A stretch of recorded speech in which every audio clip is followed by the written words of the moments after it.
ارشاد فرمایا مدنی کریم صلی اللہ تعالی علیہ وسلم نے جس کو اللہ پاک نے شب قدر کی عبادت کی توفیق عطا فرما دی، لیلۃ القدر کی توفیق عطا ہو گئی، دعا مانگنے میں رات گزار دی، اللہ اللہ کرنے میں رات گزار دی، تلاوت کرنے میں رات بسر کر دی، خداوند عالم کی حضور میں تسبیح تحلیل کرتے کرتے گزار دی، صلاۃ التسبیح پڑھتے پڑھتے گزار دی، درود شریف پڑھتے پڑھتے گزار دی، استغفار کرتے کرتے رات گزار دی۔ اللہ پاک فرماتے ہیں کہ اس نے اتنا زیادہ ثواب کما لیا، اتنا زیادہ کما لیا، لیلۃ القدر خیر من الف شہر، ایک رات کے بدلے میں اس کو اجر و ثواب 83 سال 4 مہینے کی عبادت کا ثواب دوں گا۔ ایک رات کی عبادت کے بدلے میں 83 سال 4 مہینے کی عبادت کے متعلق ثواب فرمایا مدنی کریم صلی اللہ علیہ وسلم نے۔ اور جس کی رمضان المبارک کی آخری 10 راتیں عبادت میں گزر گئی، گویا اس نے 833 برس کا زمانہ مکمل عبادت میں گزار دیا۔ اور ارشاد ہے حضور اکرم صلی اللہ علیہ وسلم کا کہ پہلی امتوں میں سے کسی کو بھی شب قدر عطا نہیں ہوئی۔ جتنے نبی آئے، جتنے رسول آئے، جتنے پیغمبر آئے، جتنے بھی اللہ کے برگزیدہ پیغمبر تشریف لائے، کسی امت کو لیلۃ القدر عطا نہیں ہوئی، کسی امت کو شب قدر کی رات نہیں ملی۔ حضور فرماتے یہ میری امت کے لیے خاص انعام ہے۔ اور یہ انعام ہوا کیسے؟ اس کا سبب کیا بنا؟ علماء کرام نے یوں لکھا ہے کہ حضور اکرم صلی اللہ علیہ وسلم نے بیٹھے بیٹھے یوں سوچا کہ پہلی امتوں کے لوگوں کی عمر ہزاروں سال، 500 سال، کئی سو سال عمر ہوا کرتی تھی ایک ایک امتی کی، اور حضور نے دیکھا کہ میری امت کی عمر 60 سال 65 سال 50 سال سے زیادہ نہیں، تو یہ ان امتوں کے مقابلے میں قیامت میں عبادت کے میدان میں شرمندہ ہوں گے۔ میرا امتی ان امتیوں کے مقابلے میں شرمندہ ہو جائے گا کیونکہ عمر کم ہے، اگر رات دن عبادت بھی کرے پھر بھی مقابلہ نہیں کر سکتا۔ اللہ میاں نے فرمایا میرے محبوب غم نہ کر، اگر تیری امت کی عمر کم ہے، اگر تیری امت کے لوگوں کی عمر کم ہے، زندگی کم ہے، حیاتی کم ہے، میں تیری امت کو رنگ دوں، ان کو ایک رات ایسی دوں گا جو 1000 مہینے سے زیادہ افضل ہے۔ نبی کریم صلی اللہ تعالی علیہ وسلم نے فرمایا بنی اسرائیل کا ایک آدمی 1000 مہینوں تک اللہ کی راہ میں جہاد کرتا رہا۔ اس کا ذکر کر کے مدنی کریم صلی اللہ علیہ وسلم کے دل مبارک میں خیال آیا میری امت محروم رہ گئی، نہ ہزاروں مہینے کی عمر ملے، نہ اتنا عبادت کر سکے۔ اللہ پاک نے فرمایا لیلۃ القدر خیر من الف شہر، اور میرے محبوب گھبرانا غم نہ کر، میں تیری امت کو ایک رات ایسی عطا کروں گا جو 83 سال 4 مہینے کے مقابلے میں ایک رات بن جائے گی۔ ایک مرتبہ مدنی کریم صلی اللہ تعالی علیہ وسلم نے فرمایا زکریا علیہ السلام، ایوب علیہ السلام، حزقیل علیہ السلام، یوشع علیہ السلام یہ اللہ کے پیغمبر ہیں، انہوں نے اتنی عبادت کی، اتنی ریاضت کی، اتنی محنت کی، 80 برس تک پل جھپکنے کے برابر بھی اللہ کی یاد سے غافل نہیں ہوئے۔ 80 سال عبادت کی، پل آنکھ کی پل جھپکنے کے برابر بھی غفلت نہ آئی۔ تو حضور اکرم صلی اللہ علیہ وسلم کو رنج آیا میری امت اتنی عبادت کیسے کرے؟ فرمایا میرے نبی گھبرانا، اگر کسی کو 10 سال بھی 10 راتیں مل گئی تو ان کے لاکھوں کے مقابلے میں زیادہ بہتر ہو جائے گا۔ اور شب قدر ایسی نام والی رات ہے، انا انزلناہ فی لیلۃ القدر وما ادراک ما لیلۃ القدر، میں نے اس رات میں قرآن مجید عظمت والی کتاب، شان والی کتاب، دستور والی کتاب، نصب العین والی کتاب، قانون خداوندی، تعزیرات الہی، کلام الہی کو لوح محفوظ سے آسمان دنیا پر اسی رات میں اتارا ہے۔ وما ادراک ما لیلۃ القدر، اور آپ کیا جانے، آپ کو معلوم بھی ہے وہ لیلۃ القدر کیا شے ہے۔ لیلۃ القدر خیر من الف شہر، تنزل الملائکۃ والروح، اترتے ہیں اس رات کو فرشتے، حدیث میں آتا فرمایا مدنی کریم صلی اللہ تعالی علیہ وسلم نے اللہ پاک کا حکم لے کر جبریل امین ایک فرشتوں کی فوج لے کر اترتے ہیں اور اعلان کرتے ہیں جاؤ اس رات میں پھیل جاؤ، پوری دنیا میں پھیل جاؤ، سمندروں میں پھیل جاؤ، پہاڑوں میں پھیل جاؤ، صحرا میں پھیل جاؤ، بستیوں میں چلے جاؤ، شہر کے گھر گھر کا چکر لگاؤ۔ جو آج کی رات میں قرآن مجید کی تلاوت کر رہا ہے، جو ذکر خیر کر رہا ہے، جو دعائیں مانگ رہا ہے، جو اللہ اللہ کر رہا ہے، فرمایا او فرشتوں اس رات میں کالی کملی والے کا جو امتی مرد عورت اس رات میں عبادت میں مشغول ہے، جاؤ ان کے لیے استغفار کرو۔ اور جبریل امین فرشتوں کو حکم دیتے ہیں کہ آج کی رات میں ذکر کرنے والوں کے ساتھ مصافحہ کرو، ان کی دعاؤں پہ آمین کہو۔ حدیث میں آتا فرمایا مدنی کریم صلی اللہ تعالی علیہ وسلم نے اللہ پاک عرش عظیم سے آسمان دنیا پر نزول فرماتے ہیں اور ندا کرتے ہیں، او میرے بندے ہے کوئی جس کی روزی میں کمی ہو، آج جھولی پہنا ہے میں فراخ کر دوں۔ حل من مستغرق، اے کوئی روزی مانگنے والا اس کی روزی بڑھا دو۔ حل من مستغفر، اے کوئی گناہوں میں ڈوبا ہوا، اے کوئی فسق و فجور کی دریا میں ڈوبا ہوا، اے کوئی گناہوں کے ڈھیر والا، اے کوئی بدعمال، اے کوئی روزیا جو آج توبہ کرے، جو آج ندامت کے آنسو بہائے، جو آج اپنے رب کے سامنے توبہ کرے۔ ارشاد فرمایا مدنی کریم صلی اللہ علیہ وسلم نے اللہ پاک فرماتے ہیں اور میرے بندے میں تجھے دینے کے لیے آیا، تو لینے کے لیے آ جا۔ اے کوئی ایسا بیمار جس کو ڈاکٹروں نے لا علاج کر دیا ہو، جس کو حکیموں نے جواب دے دیا ہو، جس کو طبیبوں نے لا علاج قرار دے دیا ہو، جس سے گھر والے بھی گھبرا چکے ہو، جس سے محلہ بھی پریشان ہو چکا ہو، فرمایا آج مجھ سے مانگی میں اس کی بیماری کو دور کر دوں۔ اے کوئی پریشان حال آج مجھ سے مانگے اس کی پریشانی کو دور کر دوں۔ اے کوئی مصیبت زدہ آج مجھ سے سوال کرے اس کی مصیبت کو دور کر دوں۔ اللہ پاک آسمانی دنیا پر تشریف لاتے ہیں، فرشتوں کی فوج کو دنیا میں بھیجتے ہیں، مگر امت کا حال دیکھو، اس رات میں بھی مانگنے پہ آمادہ نہیں۔ بس یقین کی بات ہے۔ فرمایا من قام فی لیلۃ القدر ایمانا واحتسابا غفر له ما تقدم من ذنبہ، جو اس رات میں کھڑا ہو کر یا بیٹھ کر عبادت کرے یقین کے ساتھ، اللہ پاک میرا ایک ایک لفظ سن رہا ہے، میرے ایک ایک سانس کو دیکھ رہا ہے، میری ایک ایک نیکی کو دیکھ رہا ہے۔ ارشاد فرمایا مدنی کریم صلی اللہ علیہ وسلم نے اس کے پچھلے گناہ سارے معاف کر دیے جاتے ہیں۔ شب قدر کی برکت سے، لیلۃ القدر کی برکت سے اللہ پاک اس کے گناہوں کو مٹا دیتے ہیں۔ امام الانبیاء محبوب کبریا حضرت محمد مصطفیٰ صلی اللہ تعالی علیہ وسلم نے ساری عمر مبارک میں رمضان المبارک میں اعتکاف فرمایا، شب قدر کی تلاش کی، جستجو میں رہتے تھے، ساری رات بیداری میں گزارا کرتے تھے تاکہ شب قدر کی عبادت نصیب ہو جائے اور حاصل ہو جائے۔ 1,34,000 انبیاء کرام نے شب قدر کے لیے ساری عمر رو رو کے گزار دی کہ کب نصیب ہوگی، کب نصیب ہوگی۔ کتنے خوش نصیب تھے وہ لوگ جو اس شب قدر کی رات کے بارے میں خود فرماتے ہیں کہ ساری عمر میں کبھی قضا نہیں ہوئی۔ کم سے کم مغرب کی نماز، عشاء کی نماز، فجر کی نماز، یہ تینوں نمازیں جماعت کی ادا کی جائے، تکبیر اولیٰ کے ساتھ ادا کی جائے، حضور فرماتے ہیں اس کی رات پھر بھی عبادت میں شمار ہو جاتی ہے۔ ان تمام چیزوں پہ یقین صحابہ کرام نے اپنایا اور اس کا عملی نمونہ بن کر دکھلایا۔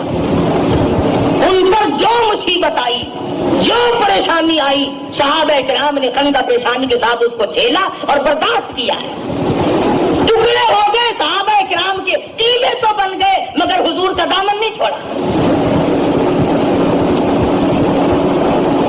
کتنی بھی پریشانی آئی، بھوک آئی، پریشانیاں آئی، حضرت جابر رضی اللہ تعالیٰ عنہ فرماتے ہیں ہمیں بعض وقت 15 دن تک جنگ کے موقع پر، جہاد کے موقع پر 15 یوم تک روٹی کا ٹکڑا دیکھنا نصیب نہ ہوا۔ خود سید عائشہ صدیقہ رضی اللہ تعالیٰ عنہ فرماتی ہے مدنی کریم صلی اللہ علیہ وسلم کے گھر کی حالت یہ تھی، جو کا آٹا ہوا کرتا تھا، چھلنی نہیں تھی، چھاننے والی کوئی چیز نہ تھی۔ حضرت عائشہ فرماتی ہے میں پھونک مار دیتی تھی، جو گھاس اڑ گیا تو چھلکا نکل گیا، باقی چھلکا اندر پکتا تھا اور میں پکایا کرتی تھی۔ مدنی کریم صلی اللہ علیہ وسلم نوش فرمایا کرتے تھے اور فرماتی ہے کبھی کبھی ایسی حالت بھی آئی 3 مہینے چولہے میں آگ جلنے کی نوبت نہ آئی۔ عورتیں توجہ کریں جو آج اپنے خامدوں کی شکایت کرتی ہے کہ ہمیں خرچہ معقول نہیں ملتا، ہمارا مطالبہ پورا نہیں ہوتا، ہمیں صحیح کپڑے نہیں ملتے، ہمیں صحیح خرچہ نہیں ملتا۔ آؤ میں تمہیں بتلاؤں، امام الانبیاء کی گھر والی تم سب مرد عورتوں کی ماں کا خرچہ تو دیکھو۔ فرماتی ہے مجھے 2 مہینے تک ایک کھجور کا دانہ اور ایک پانی کا پیالہ ملا کرتا تھا 24 گھنٹے میں، پانی بھی رکھ کے نہیں، ایک پانی کا پیالہ اور کھجور کا ایک دانہ۔ اور فرماتی ہے اس کھجور کے دانے کی تب قدر ہوئی جب وہ بھی نہ ملی، جب وہ بھی نہ ملی تو اس کی بھی قدر ہوئی۔ صحابہ کرام کو حضور نے ریشن تقسیم فرمایا، ایک کھجور کا دانہ 3 صحابہ میں تقسیم فرمایا۔ کتنا حصے میں آیا ہوگا؟ وہ 3 کھجور کا دانہ کھا کر صحابہ کرام نے تلواریں چلائی، کافروں کی گردنیں کاٹی اور اپنا قیمہ بنوا دیا، مگر شکایت نہ کی کہ ہمیں کھانے کو نہ ملا۔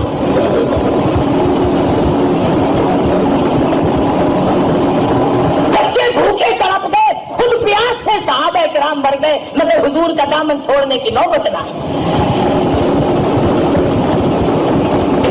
ایسا درد تھا ان حضرات کے دلوں میں، اور جس قدر تھی قرآن کریم کی اور رمضان المبارک کی اور دین و ایمان کی، کیا قدر تھی ان حضرات کے یہاں۔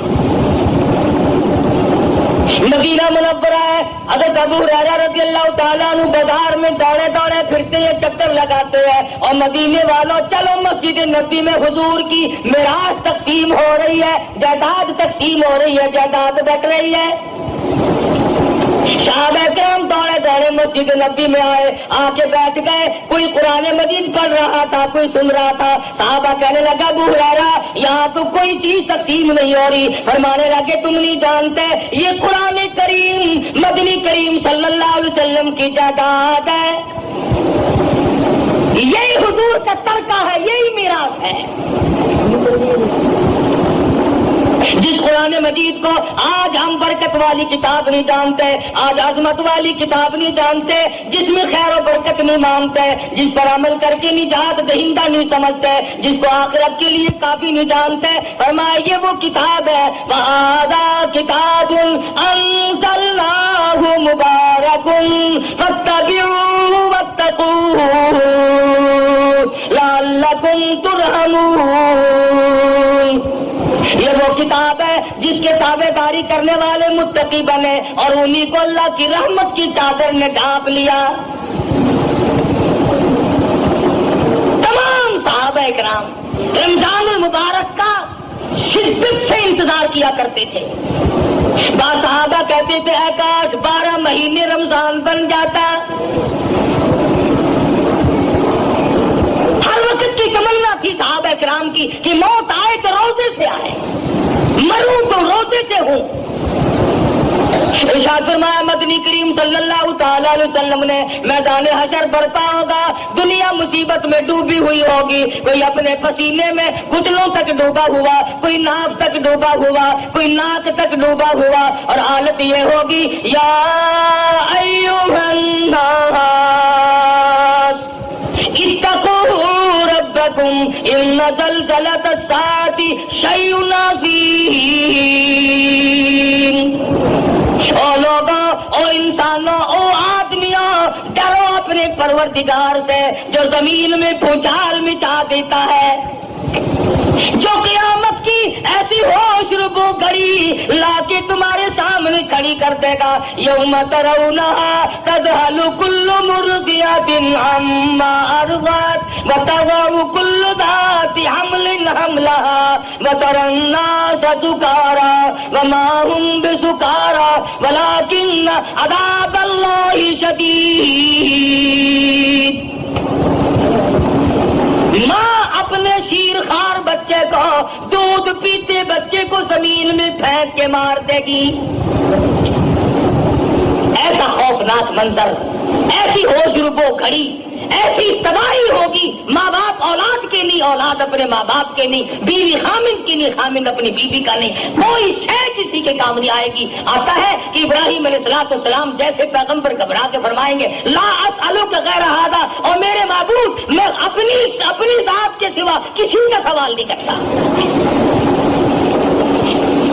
اس میدان محشر میں کچھ لوگ دسترخوان پہ بیٹھے ہوئے عرش عظیم کے نیچے کھانا کھا رہے ہوں گے.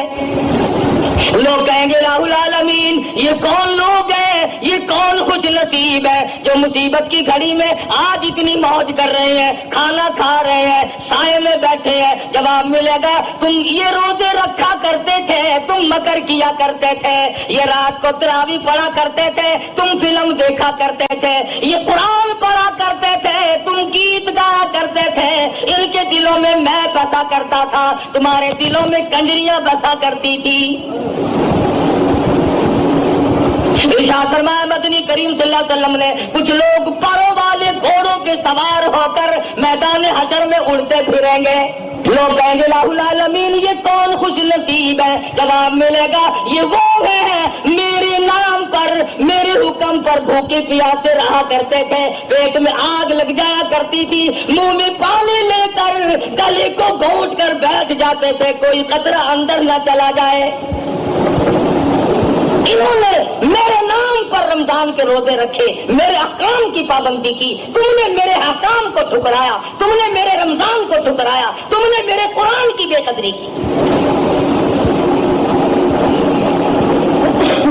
جس رات میں قرآن اترا وہ رات برکت والی بن گئی, جس مہینے میں اللہ کا قرآن نازل ہوا وہ مہینہ برکت والا بن گیا, جس ذات پہ قرآن مجید اترا وہ ذات ساری کائنات کی سردار بن گئی, جو قرآن مجید فرشتہ لے کر آیا وہ سارے فرشتوں کا سردار بن گیا. ارے جس سینے میں قرآن آ جائے, جس کو قرآن کریم پہ عمل کی توفیق ہو جائے, خدا کی قسم وہ بھی سردار بن جائے گا. حضور فرماتے ہیں قیامت کے اس گھبراہٹ والے منظر میں کچھ لوگ نور کے ممبروں پہ بیٹھے ہوں گے, کچھ لوگ نور کے ممبروں پہ بیٹھے ہوں گے. سوال ہوگا یا اللہ یہ کون لوگ ہیں؟ جواب ملے گا یہ چٹائیوں پہ بیٹھ کر قرآن پڑھا کرتے تھے. آج میں خدا نے قرآن کا اجر دیا ہے, اپنے کلام کی عظمت کا اجر دیا ہے, اس کے ادب کا بدلہ ان کو دیا ہے. ایک حدیث میں ہے کہ اللہ پاک جنت میں آواز دیں گے, میدان حشر میں بھی آواز لگے گی آؤ روزہ رکھنے والے آ جاؤ, قرآن مجید پڑھنے والے آ جاؤ, تلاوت کرنے والے آ جاؤ, اکرام کرنے والے آ جاؤ. تمام کو بلا کر عرش کے نیچے بٹھا دیا جائے گا, اور عرش کے نیچے سے ایک ہوا اٹھے گی جو لوگوں کے دماغ کو ٹکرائے گی, سب کو چھینک آئے گی, سب الحمدللہ کہیں گے. اس کے بعد اللہ پاک اپنا دیدار نصیب کرا دیں گے. اتنی لذت آئے گی, خدا کے دیدار میں اتنی حلاوت آئے گی, اتنا کیف ملے گا, اتنا سرور ملے گا, اتنا مزہ آئے گا. لوگ کہیں گے یا اللہ جنت حور و غلمان, نہریں, محلات, سونے چاندی کے مکان تو کچھ بھی نہیں, اصل دولت تو یہ ہے جو تیرے دیدار میں مزہ آیا. کون کر رہا تھا اس رات کو اپنے لیے غنیمت جانو. پچھلے سال اس رات میں لاکھوں آدمی زمین پہ تھے, لاکھوں عورتیں دنیا میں اس رات میں بجائے اللہ سے مانگنے کے چوڑیوں کی فکر میں پھرتی تھی, جوتے کے لیے روٹھی پڑی تھی, کپڑوں کے جھنجٹ میں پڑی ہوئی تھی. سال کے درمیان میں موت آ گئی, موت کے جھٹکے نے تباہ و برباد کر دیا. پچھلے سال شب قدر کی رات رات میں کئی نوجوان درزیوں کے پاس بیٹھے رہے، کئی نوجوان فلموں میں جاتے رہے، کئی نوجوانوں نے گناہوں میں گزار دی، کئی نوجوانوں نے قدر نہ کی۔ سال بھر میں موت کی تلخی آئی، موت کے جھٹکے نے تباہ کر دیا، آج قبروں میں پڑے ہیں۔ تو آپ لوگ جتنے بیٹھے ہیں، نہ معلوم آئندہ سال کی یہ رات ہم میں سے کس کس کو زمین کے اوپر آئے گی اور کس کس کو زمین کے اندر آئے گی۔ اللہ کی ذات بہتر جانتی ہے کہ اگلے سال شب قدر کی رات کس کو ملتی اور کس کو نہیں، اور یہ بھی معلوم نہیں کہ ہم میں سے جس کی موت آئے گی ایمان کے ساتھ خاتمہ بالخیر ہوگا یا کفر پہ موت آئے گی، یہ بھی کوئی نہیں جانتا۔ شرک کرتے موت آئے گی یا اللہ کی توحید کی پرستش کرتے موت آئے گی، یہ بھی کوئی نہیں جانتا۔ مدنی کریم صلی اللہ علیہ وسلم کی سنت پہ عمل کرتے کرتے موت آئے گی یا بدعت میں پھنسے پھنسے موت آ جائے گی۔ وہ تو صحابہ تھے جو ہر وقت اپنی زندگی کو بنا کے رکھتے تھے، اپنے نام اعمال کو سدھار کر رکھتے تھے۔ وہ صحابہ اتنے رویا کرتے تھے، سیدنا عثمان بن نورین رضی اللہ تعالیٰ عنہ کے رخساروں پہ آنسوؤں نے نالیاں بنا لی تھی، ہر وقت رویا کرتے تھے سیدنا عثمان۔ اور تو کیا قرآن پڑھے گا، تم کتنے قرآن پڑھو گے، تم کتنی تلاوت کرو گے؟ آؤ میں تمہیں بتلاؤں، سیدنا عثمان بن نورین ایک رات میں اور ایک رکعت میں مکمل قرآن پڑھا کرتے تھے، ایک رات میں اور ایک رکعت میں مکمل قرآن ختم فرمایا کرتے تھے۔ اور قبرستان میں کھڑے ہو کر حضرت عثمان رویا کرتے تھے۔ کسی نے پوچھا عثمان کیا بات ہے، اشارہ کر کے فرمانے لگے ان لاکھوں من مٹی کے ڈھیر کے نیچے آئے بغیر گزارا نہیں، اس اندھیری کوٹڑی نے مجھے رلا دیا، اس تنہائی نے مجھے رلا دیا، اس خلوت نے مجھے رلا دیا، کوئی ساتھ نہ ہوگا میں اکیلا جاؤں گا۔ عبداللہ بن عباس رضی اللہ تعالیٰ عنہ کی روتے روتے آنکھیں ختم ہو گئی، آنکھیں چلی گئی روتے روتے۔ مدنی کریم صلی اللہ علیہ وسلم اتنے رویا کرتے تھے، سیدہ عائشہ صدیقہ فرماتی ہیں بعض مرتبہ حضور کی آنسوؤں سے زمین تر ہو جاتی تھی۔ نبی ساری رات رو رو کر کے مانگے، امتی کبھی نہیں روتا، اور رونا نہیں آتا تو رونے جیسی شکل تو بنا لے۔ ایک ایک نبی نے اللہ پاک سے رو رو کر کے مانگا۔ سیدنا ایوب علیہ السلام ہے، کتنی مدت گزر گئی، کیڑوں نے کھا لیا، کھال ختم ہو گئی، گوشت ختم کر دیا، اللہ پاک کا امر ملا۔ حضرت ایوب علیہ السلام نے اللہ کے دروازے کو کھٹکھٹایا، ربی انی مسنی الضر وانت ارحم الراحمین، اور میرے پروردگار کون ہے تیرے سوا میری مشکلوں کو آسان کرنے والا۔ یونس علیہ السلام نے مچھلی کے پیٹ میں اللہ میاں سے مانگا، یوسف علیہ السلام نے کنویں میں اللہ میاں سے مانگا۔ آج ہم تو جب مانگے جب ہمارے یہاں کسی بات کی کمی ہو، کپڑے بتیرے، اولاد کافی ہے، کاروبار بھی اللہ نے دیا ہوا، ہم کیوں مانگیں؟ کوئی ضرورت باقی ہو تو طلب کرے، ہماری ساری ضرورتیں تو پوری ہو گئی، مگر تجھے معلوم نہیں اصل ضرورت باقی ہے۔ اگر کوٹھی سے جنازہ نکلا اور ایمان کی رتی نہ ملی تو لعنت ایسی زندگی پہ، جنازہ بنگلے سے نکلا مگر ایمان کی رتی نہیں، اس کام کی وہ زندگی، ساری عمر افسری میں گزار دی، ساری عمر دولت مندی میں گزر گئی، ساری عمر مخیر پانے میں گزر گئی، امیر کبیر ماحول میں زندگی گزاری، اگر ایمان نہ ملا تو تباہ و برباد ہو گئی۔ صحابہ کرام میں سے ایک ایک صحابی کو لے لو، کتنا ایمان، کتنا یقین، کس قدر پختگی، کس قدر عزم صمیم تھا صحابہ کرام کے پلے۔ نبی کی نگاہ نبوت نے ان کو اتنا اونچا کر دیا تھا، اتنا لمبا کر دیا تھا ان کا مقام کہ آج خدا کی قسم صحابہ کرام کی جب موت آئی تو ان کو غسل فرشتوں نے دیے، ان کو کفن فرشتوں نے دیے، ان کے جنازے فرشتوں نے پڑے، ان کی میت کو اٹھا کر آسمان کی طرف فرشتے لے گئے۔ ارشاد فرمایا مدنی کریم